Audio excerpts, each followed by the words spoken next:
On the lineup today, a poor postseason showing in the Bronx. Are the Falcons the best team in the NFL? Is a solution on the horizon for the NHL lockout? And much more. Stay tuned.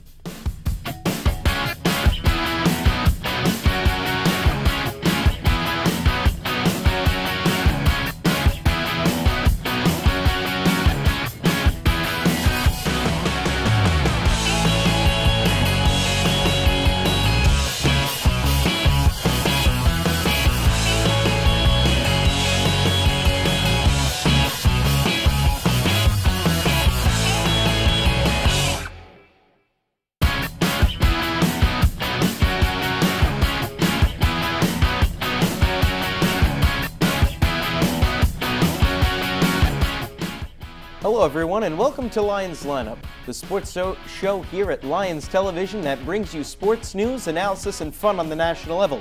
I'm Joe Vasile and I'm joined here today by Joe Caputo and Chris Drabick. Joe, we'll talk about our first topic today, which happens to be the Yankees. Take it away, Joe. $196 million. Recognize the number? If you guessed the New York Yankees 2012 team payroll, you would be correct. And what has it gotten them so far this season? A bunch of overpaid home run hitters that have shriveled up under the spotlight. Throughout the years, the New York Yankees have always been considered a team that buys great players and World Series titles. However, 2012 has definitely challenged that assumption. Yes, they are indeed buying and overpaying players, but those players have been far from great, and the team seems far from its next World Series title. Yankees baseball has been quite consistent over the past 8 to 10 years, excluding 2009.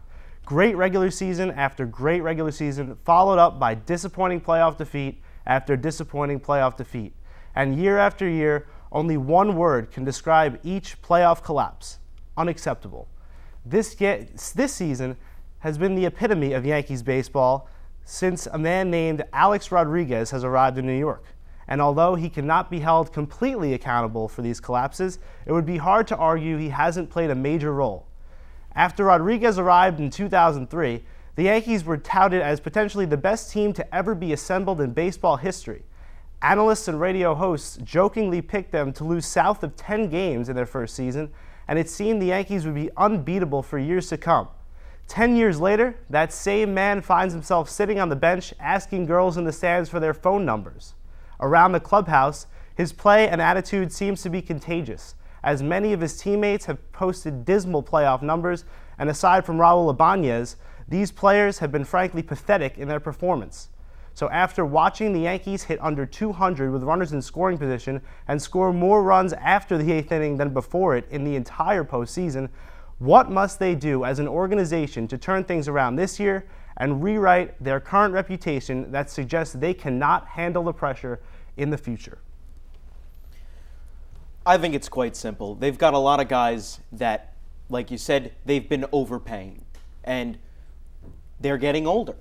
Alex Rodriguez is, the number one example of that. They gave him a $300 million contract that takes him until he's 42. Well, he's 37 or 38 now, and he's making $27 million a year. He's not the same A-Rod he was in 2001 and 2002 when he was winning the MVP with the Texas Rangers.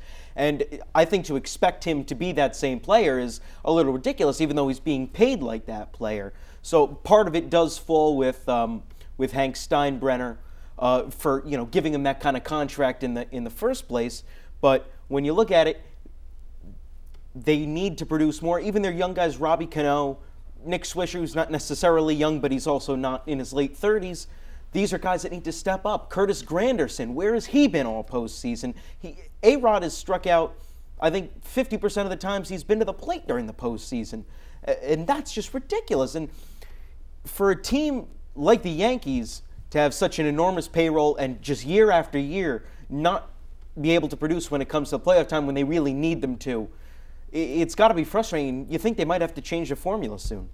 I have to agree with that. I think a big part, like you said, is because of the age. When you look at the Yankees roster, you see the names like Jeter and A-Rod and Granderson and older guys like Ichiro. When it comes down to it, it's not unrealistic for guys who are in their later 30s to, sort of break down at the end of the year. It's a long baseball season, and, for them to go into the playoffs this far and break down, it's not unrealistic to see that, but at the same time, in the Yankees universe, it's not acceptable. It's not acceptable at all. I think that what this all comes down to and what this is proving, that these collapses that happen year after year, is actually how poorly Brian Cashman has assembled a team. When you're given $200 million to spend and you're spending it on guys like Alex Rodriguez, the trade, who would you rather have right now, Austin Jackson or Curtis Granderson? Yeah. Okay, I mean, it's just constantly things that Cashman does, just they never seem to pan out. The one man that I think has panned out in the big contract that he's made is CC Sabathia. Outside of him, these hitters that Cashman is going out and getting just aren't getting the job done. The last Yankee that has been called up out of their minor league system that has made a huge impact on the team is Robinson Cano. That happened years ago.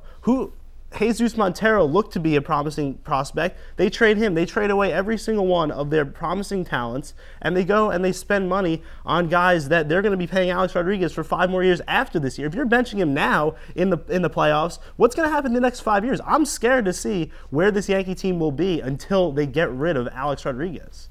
Well, I just like to bring in my perspective here now as a bit of a Mets fan here, looking at this.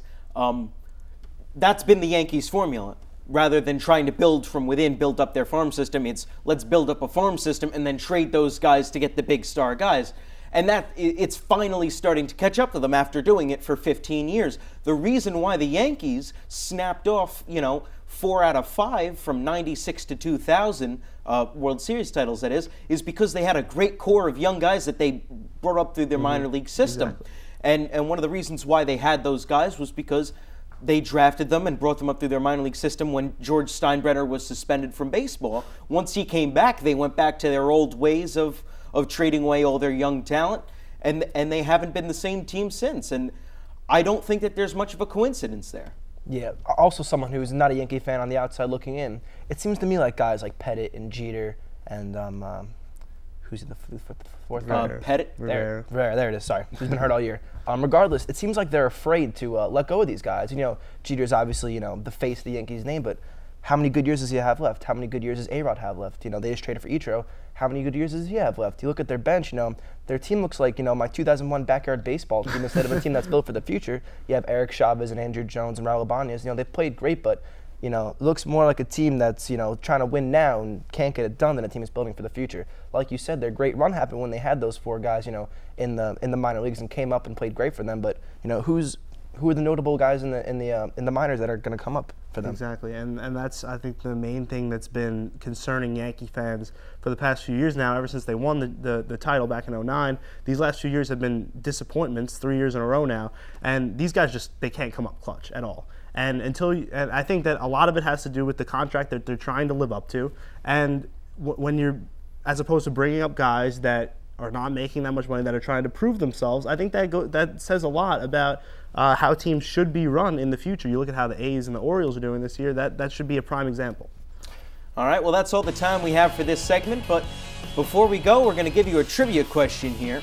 Which 2 players currently playing in the ALCS were traded for each other before the 2010 season? We'll have the answer for you right after this break.